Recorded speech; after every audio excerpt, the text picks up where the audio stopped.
Welcome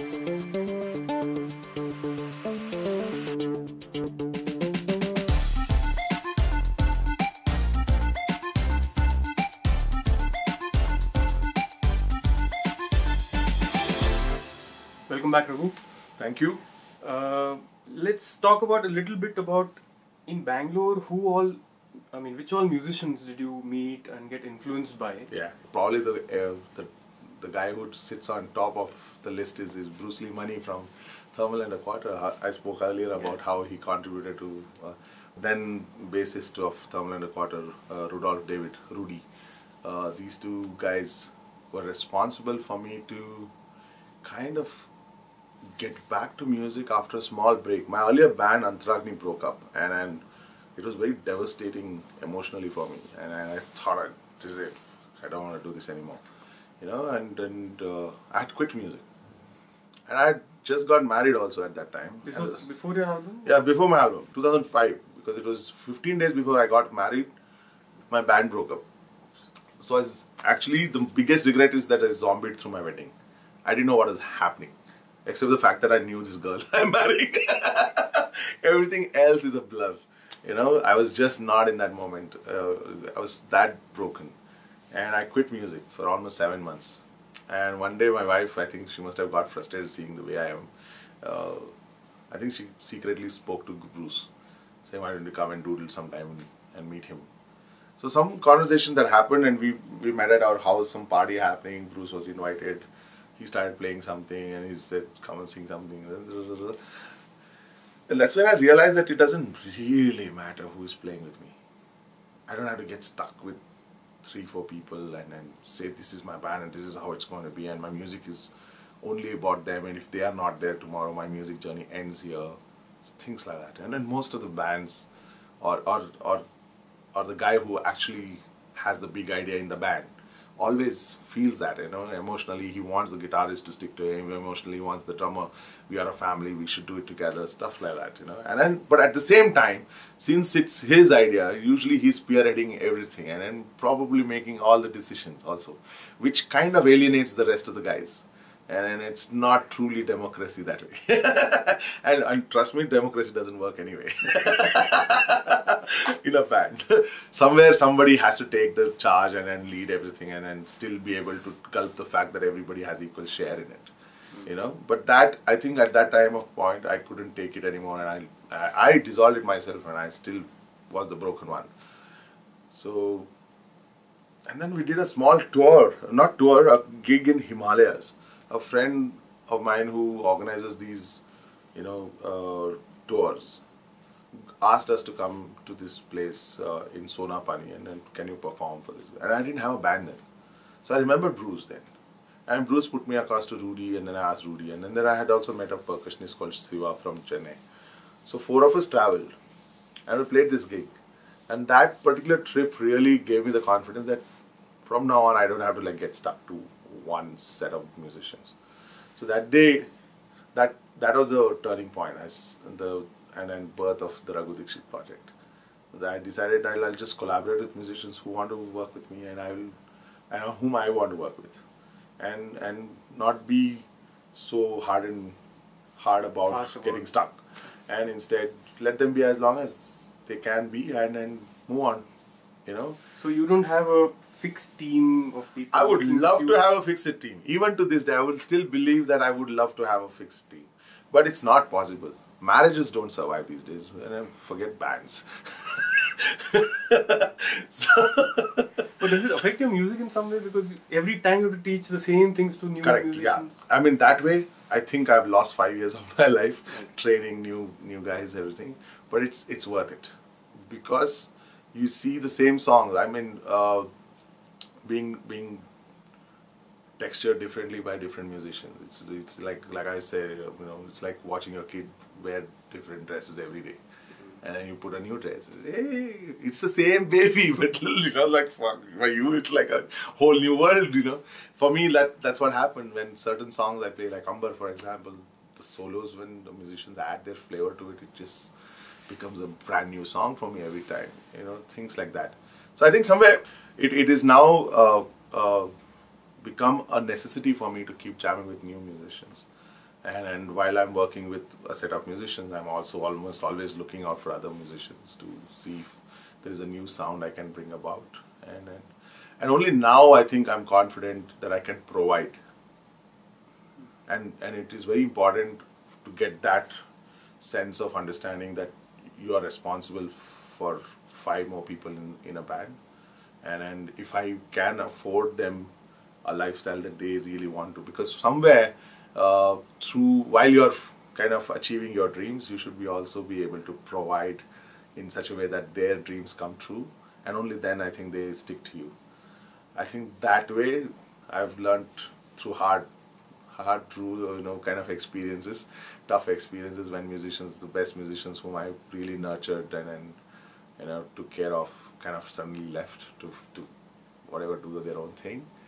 And that's when I realized that probably I should get more stronger, more rich to provide, so that money becomes irrelevant and it's only about the music. And I think now I'm in a position to do that, and finally I've accepted the fact that even if I don't make more, everyone else should get what they want. So because want is something, is an unquantified thing, So, but still be able to reach and meet that requirement. I think this is a philosophy I'm now starting to believe in, and it's working somewhere. As long as you keep your tribe happy, I think the leader survives on the chair. No, you're seeing that. At least in the government. Yeah. So, great. What kind of musicians were you influenced by when you grew up, and even your... Sorry, I forgot to mention other names, Bruce Lee, Rudy, Tony Das, of course, one of the best human beings I've met. And then there are lots of classical musicians who have, kind of dancers whom my wife Mayuri is one of the greatest influences in my music, and she's the first one to listen to anything I compose. I'm sure a big support too for all your... Oh yes, more than just a support. I mean, she takes every crap and still be able to, I don't know why she's still sticking to me. I think otherwise you won't be saying things like it's okay if I lose everything and all that. Yeah. Because she's a strong support. Absolutely.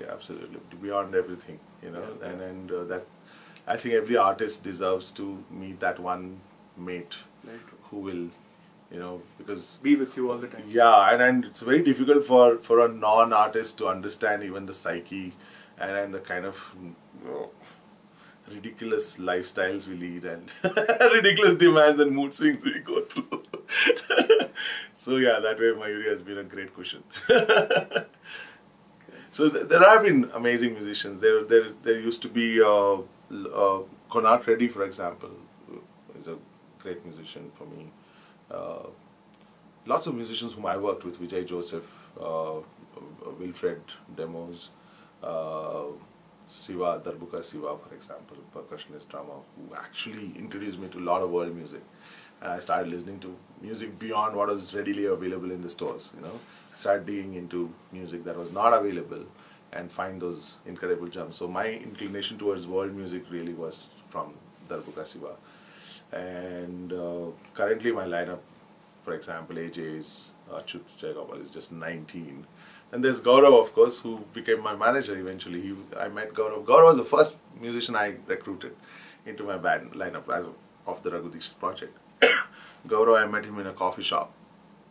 He was tuning his bass along with a few musicians who were going to play Christmas carols because Christmas was around. I was drinking coffee in that coffee shop alone for a meeting, some jingle meeting I had met one client.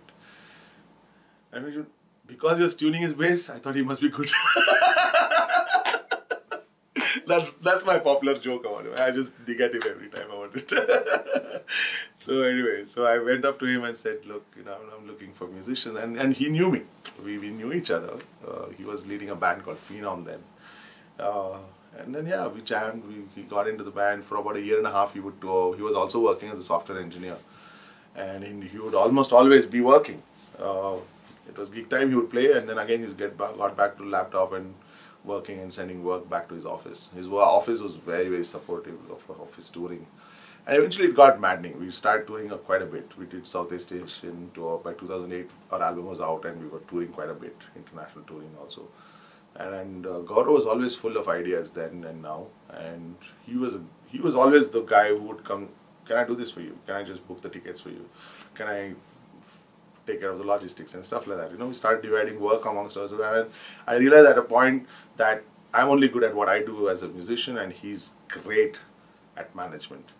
And so I threw him a bait, saying, "Quit your job, and I'll try and match your salary." And eventually, I offered him a stake in the entire earnings, and since then we've been together for 11 years now. Wow. Best of friends, and we are very clear about our areas of work. Gaurav does not mess with my songs. I do not mess with his management decisions. I still don't know how much I earn for a month. I don't know how much I'm getting paid for a show. I don't know where I'm playing next. Or this tour that we're doing in US, UK, Canada, whatever. I don't even know where we're playing and how much we're getting paid, what is the deal agreed, who's signing. I leave everything 100% to Gaurav, and there is, I think that trust is required between an artist and a manager, and that I've been, like I said, when it comes to people who have really helped me out, I've been extremely lucky, and Gaurav probably takes 80% of the credit of whatever I am today. Absolutely. Very nice, and you do acknowledge. That's nice.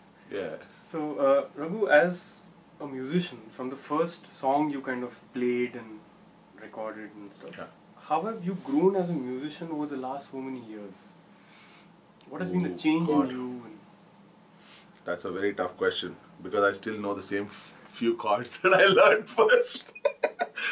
I've definitely kind of improved over the years in terms of crowd interaction. I think for me that is what people say is my biggest strength as a performer. And eventually it came to a point where I started learning technology to record. The first computer I bought when I had quit my job and got some employee stock options, and I sold those stocks and then got some money, and I bought my first computer with. I had this creative gaming software sound card fixed into that PC, and I was recording. I learned recording on that, and Acid Pro was my first ever software. It's such a joke now. Nuendo, of course, Nuendo 2 was, I think, then prevalent, and I learned recording at home. And then one day I just walked into Radio City's office here in Bangalore. It was the first ever radio station in India, FM radio station. So I walked in and said, "Do you want some jingles to be composed?" And luckily for me, that day they were thinking about it. And they sent me saying, "There's this client called Spice Telecom, you meet them, get a brief from them and see what you can come up with." And I met the agency, JWT. They also had no clue who I was, but they said, "Yeah, this is the brief." So Senthil from JWT was a creative guy in that particular team. He gave me my first jingle. I composed it, and I didn't record. I went to the client's office and I sang it live. I think that did the trick. They liked the jingle, and it became very popular. There's so much so that the jingle got played on request shows. People would request for the jingle. So things like that, that kind of, builds you as a musician. You learn so many things beyond just going and performing your songs on stage. Now I know how to arrange a song. I think that's another big strength. Like, I might not know how to program. I might not know how to play the guitar lick. I'm not a lead guitarist at all, and stuff like that. I don't know the intricacies of the nuances that a musician would play. But I can step back and say what is wrong with the song. I can step back and tell this song is complete. The big picture, that is my strength, and I'm making the main melody of the song. And these are my two biggest strengths, and I stick to that. I completely, humbly accept I don't know music.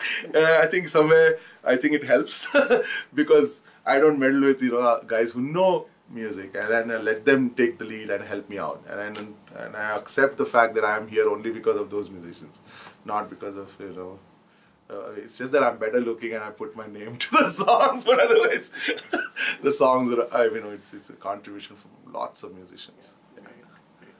So this was your studio recording experiences and what you do in the studio. Coming to your live shows. Yes. Like, over the last year you've been doing 100+ shows in a year. Correct. It's like one in every 3-4 days. Yes. So what is it that you eat it keeps you going.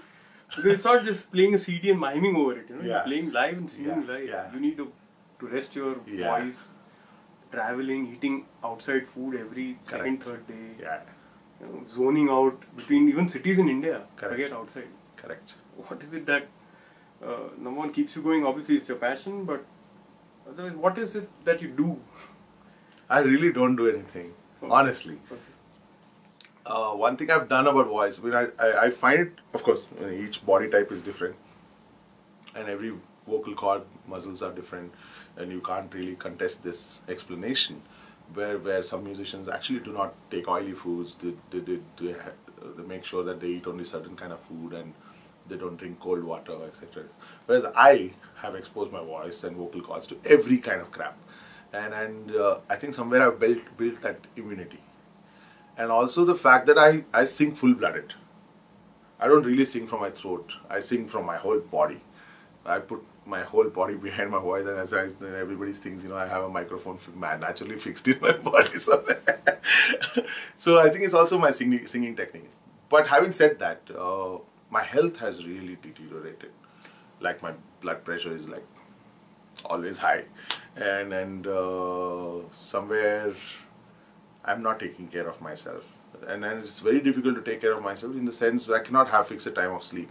Sleep is the biggest compromise. I'm sleeping 3 hours or 4 hours a night every day, and you're almost always waking up on a new bed in a new city, in a new environment altogether, and you're eating whatever is given to you or available, and all your focused is those 1.5 hours on stage, and you give it all. Before that and after that, I'm a pathetic sight. Especially after the show, I just want to go and sleep. And I'm almost complaining to sleep that extra half hour or extra 1 hour. But And the organizers usually book the earliest flight in the morning to get you out of the city. yeah, I mean, of course, now we've crossed that state where we can actually ask the requirement, not demand, but we request clients. We are the least fussy band, of course, according to most of the clients. But yeah, it's now becoming difficult to not sleep and then go to the next city and be able to perform. Having said that, in the UK, for example, we can't afford to have a long tour. For example, we did 10 days, 8 gigs kind of thing last year. And by the last gig, my voice was gone. It's like the opening act is performing and I'm deciding to quit my gig. Oops. I couldn't speak. Voice just didn't come. Like right now, for example, I can't sing right now because my voice is gone. Because I've been singing non-stop for the last 4 nights. And today I can at least speak to you. So I requested the venue manager saying, can we pull out of the gigs? And thank God, she was so calm about it. She said, I completely understand if you can't perform. You just have to go on stage and tell them this is the problem. And request them and apologize, and that's it. We're done. So I actually went on stage and then said, I can barely speak. So as you can see, I don't think I can sing today, and I'm really sorry about this. You all have bought tickets, and if you want a refund, the venue manager said that they will refund your tickets. But I'm really sorry. Maybe next time I come back, I'll perform first here so that my voice is intact. And they all actually very humbly clapped, cheered me. And just when the clap was dying down, one guy shouted, can you just perform one song? I said, okay, let's give it and do one song at least. So I said one song, and we started playing one song, and then it became 2 songs, and it became an 1.5 hour long show. So out of nowhere, I found this energy from the audience, and I think it's happened. And there have been instances, like in Queen Elizabeth Hall, 1,800 tickets we've sold. 3rd song, my voice stops. I'm trying to push my voice, but only air is coming out. And I apologized, and I said sorry, and then they all stood up, clapped for about 1.5 minutes or 2. There was not a single case of anyone going to the box office asking for money back. And instead, I just saw messages on Twitter and Facebook saying, get well soon. Wow. Because I was going through laryngitis for almost 1.5 weeks in London, and that day I just couldn't sing. After the 3rd song, we had to stop the show. So in such a big venue like Queen Elizabeth Hall, for me to stop my show and still the audience being very kind and understanding, I think again that is something, it's a blessing. So yeah, it is very difficult to take care of yourself, and it is life-threatening at times. But then you just want to go there and do your thing, that 1.5 hours of singing your balls off and making people happy and dance along with you and make them sing along. I think that's uncompromisable. So you get a high when you're on stage? Absolutely. More than high, I think somewhere, I don't know if every musician feels the same way. I think become one with myself. I think I'm in my truest element of who I as a person am. And I think I like to meet that guy every now and then. I think that happens when I'm performing. And like I said, that first day when I sang and I discovered that joy, I think I meet that joy every time, somewhere. Maybe not for the entire hour and a half, but somewhere in that duration, there'll be that one moment where you're like, happy, And then I think that's what keeps I think me going at least, and I think I hope every artist feels the same way when they go on stage and perform. Excellent. So when you kind of go for a tour and you're going with your band, at that point you might have the same musicians or new musician joining, because somebody is also playing in 5 bands today. Correct.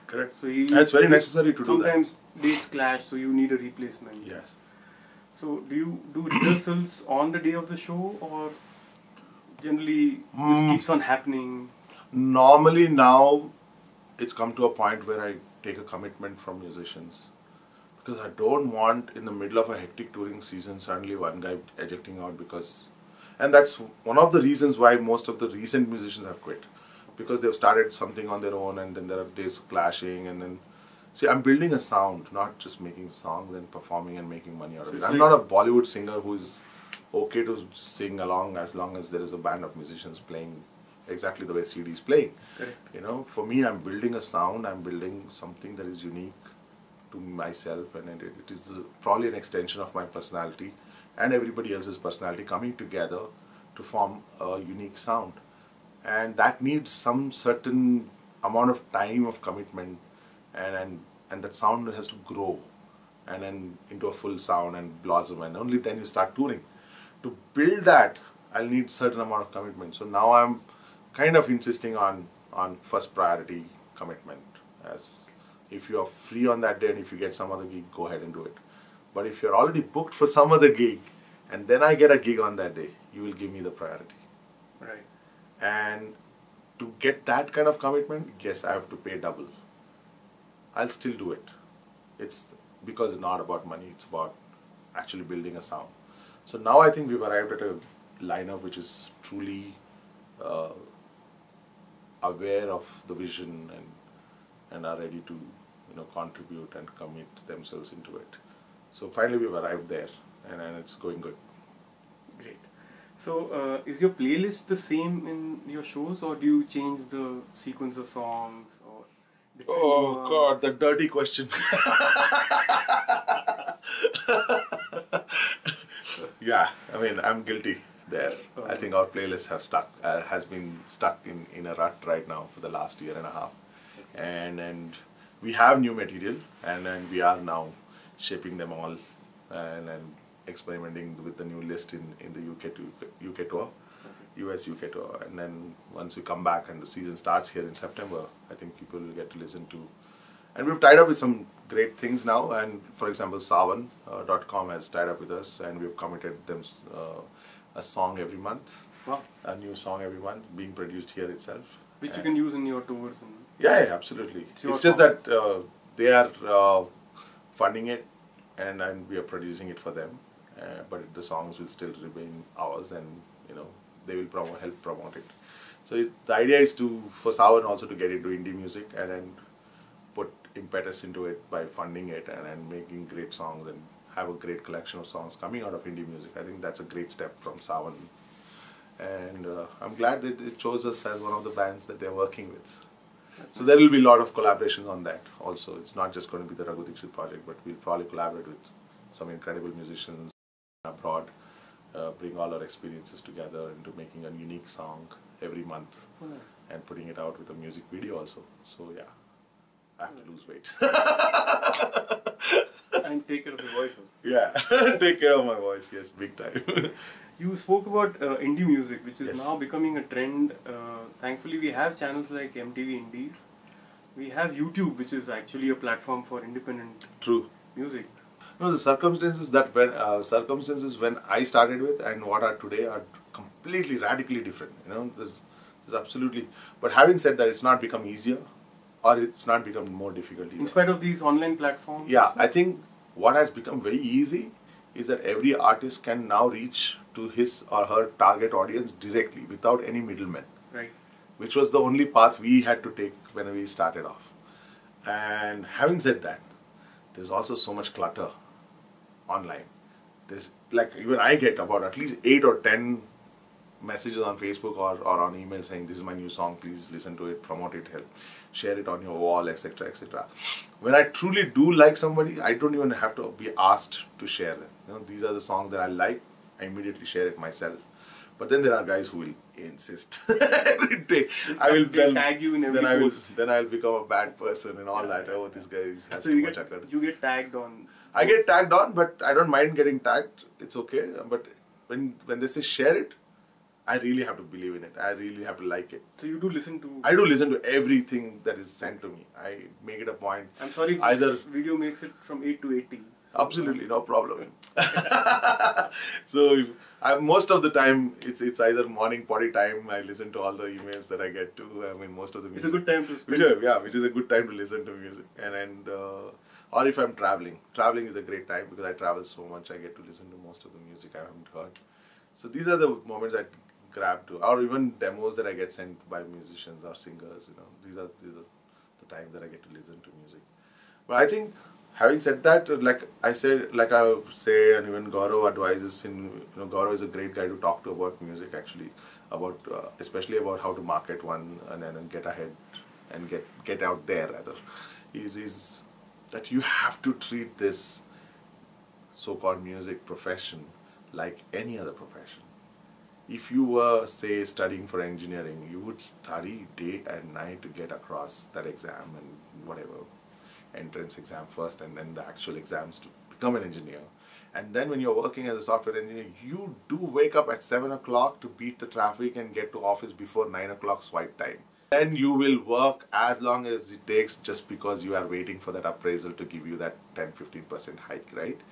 You will give it all. Whether you like it or not, you're giving it your 100%, you're working there. But when it comes to music, why is it that you want to work only for an hour or two in the morning and then you say, okay, I'll get on Facebook and put my new single out and people will like it? And how many hours, how many years does it take for one guy from a junior engineer to become a senior engineer or a team leader? It takes exactly the same amount of time, even in music industry or any other entertainment art form. It is not magic that overnight it will happen. It will happen, but it's very, very rare that suddenly what you produce in the morning becomes a hit by night. Very rare. It takes time to shape yourself as a musician and then you make the best of your efforts. And it takes hours and hours and hours of... As much as you spend time on music, you need to spend time on making it heard also.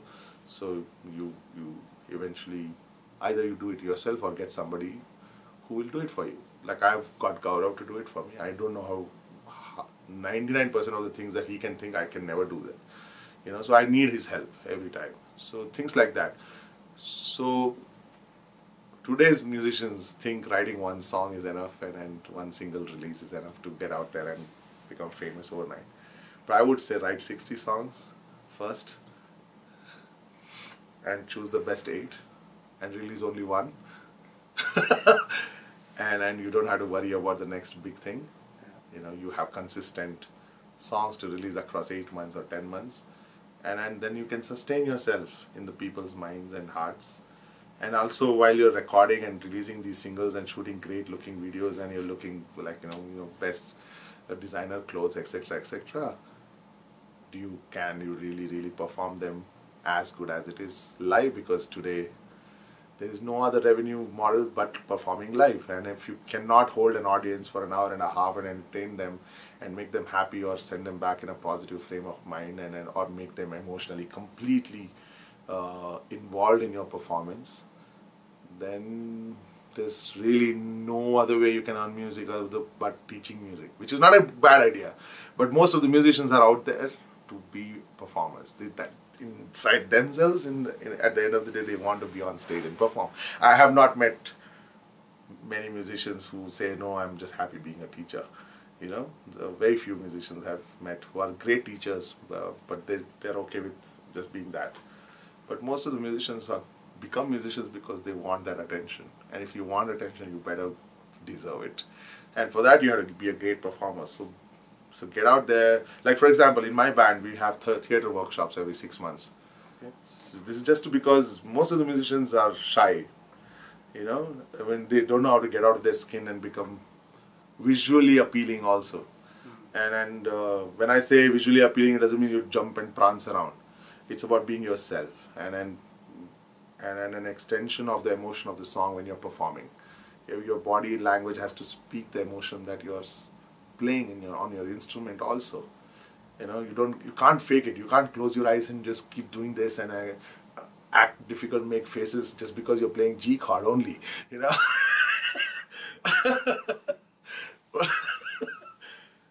So things like that, not to fake it, and then be truly involved in the emotion of your song. I think we do these theatre workshops so that musicians get to know how to become performers. And I think there's a lot of work that goes into everything. How you look, you know, call yourself, what you say and how you say it online, and there's so many aspects. I think musicians should spend time on everything equally, and not just get the first song as, oh, this is my new single, listen to it. That's not going to cut the cake, I think. It takes a lot more than that. Thank you, Raghu. That was fantastic advice to a lot of new musicians. So would you feel that, because there are some people, you know, who don't come from well-to-do families, correct, but they are interested in becoming a musician. Yeah. They may not get avenues or sure, to perform or to even record. Sure. So do you recommend they keep a day job and do this in the weekends or in the evenings? Sure. Is that a good route? Absolutely, why not? And whatever you said can be done in spite of working somewhere. You know, it cannot be a blind decision. It has to be a very smart decision. You have to be prudent about, you know, what you're doing. For example, I was working in a corporate setup. Yes, I quit my job. Yes, I came back from Belgium in India thinking I'll become a rock star overnight. It didn't happen. 2 months later, my savings are all gone. I don't have a job in hand. And I know only 3 songs and 5 chords in my repertoire. And what the hell am I going to do with it? So I actually got a job in a software company, which I had no clue of as a technical writer. I gritted my teeth and survived in that job for about 1.5 years. But as soon as the clock struck 5 in the evening, I would run to my guitar and take it to my, you know, newfound friends whom I would jam with and learn the fact that it takes a collective effort to make a song sound good. And that was the learning curve. And that was the time when I started learning, you know, like I said, recording at home, jingle making, you know, layering instruments one above the other, arrangement, etc., etc.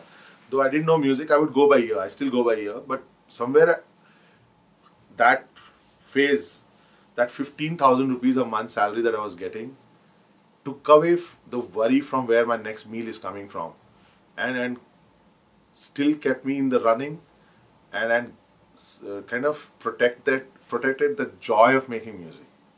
When you are like desperate for food, for rent, and your petrol, and you're a musician and not that successful, then you end up doing jobs which are like so rubbish. You hate yourself for singing a song, or you hate yourself for playing a guitar track on some real crappy song somewhere, or jingle somewhere which you didn't really want to do it, but you had to do it because you just want to survive that day. I think that you can avoid, and be true to your music, you know, because that's very crucial for being the musician you are. And if it means keeping a day job and still be able to do what you want to do, I think it's not a bad thing at all, and not to be seen in a bad light also. There are musicians who are doing it full time and are successful to it, yes, but that doesn't make you any lesser as a musician. And in fact, you should be very proud that you can do two things at the same time, and that's awesome. It was fantastic talking to you. Thank you very much. And thank you for spending the time. And Anytime, man. Anything for you. And thanks for doing what you are doing for keeping the musicians community intact together. If, you know, taking words of inspiration. I've learned so much from the interviews that you have taken from different musicians also. And also as a brand, SudeepAudio.com, I think you're doing great service to the Indian music community, and keep going at it, and all the best for you too. Thank you, Raghu. Thank you. See you around. All right. Awesome.